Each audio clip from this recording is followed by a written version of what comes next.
కొండా సురేఖ ప్రస్తుతం కాంగ్రెస్ ప్రభుత్వంలో మంత్రిగా పనిచేస్తూ ఉన్నారు.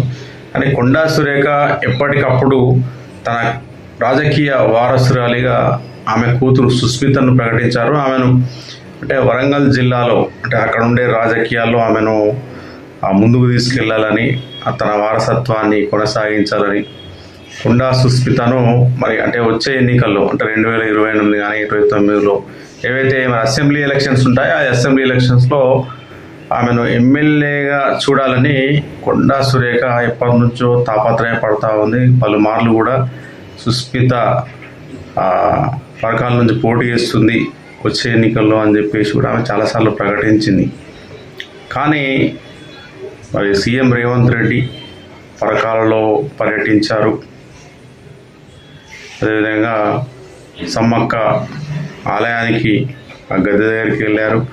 అక్కడ పరకాలలో జరిగిన బహిరంగ సభలో కూడా ఆయన మాట్లాడుతూ పరకాల ఎమ్మెల్యే ప్రస్తుతం రేవూరు ప్రకాష్ రెడ్డి ఉన్నాడు. అంటే రాబోయే ఎన్నికల్లో కూడా మరి అక్కడి నుండి రేవూరు ప్రకాష్ రెడ్డికే టికెట్ కేటాయిస్తామని రేవూరు ప్రకాష్ రెడ్డికి అందరూ అండగా ఉండాలని చెప్పేసి పార్టీ కూడా రేవూరు ప్రకాష్ రెడ్డికి అండగా ఉంటుందని ఆయన ఒక ప్రామిస్ లాగా ఆ వేడుకలో చేయడం జరిగింది. దానికి సంబంధించిన విజువల్స్ కూడా మనం చూసాము. మరి ఎవరైనా సరే అంటే ఇప్పుడు ఎగ్జాంపుల్ ఎర్రబెల్లి దయాకర్ రావు వరంగల్ జిల్లాలో ఆయన బలంగా ఉండాలని ఆయన కోరుకుంటూ ఉంటాడు.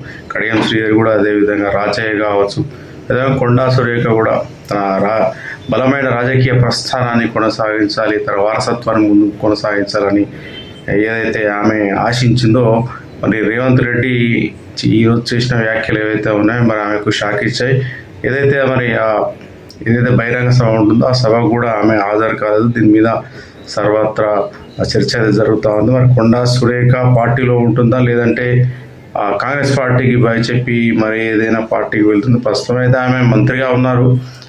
కానీ ఈ పరకాల ఏదైతే ఉందో పరకాల రాబోయే ఎన్నికల్లో రేవూరి ప్రకాష్ రెడ్డిని అక్కడ కొనసాగించాలని రేవంత్ రెడ్డి మాట్లాడడం అయితే ఆసక్తికరంగా మారింది.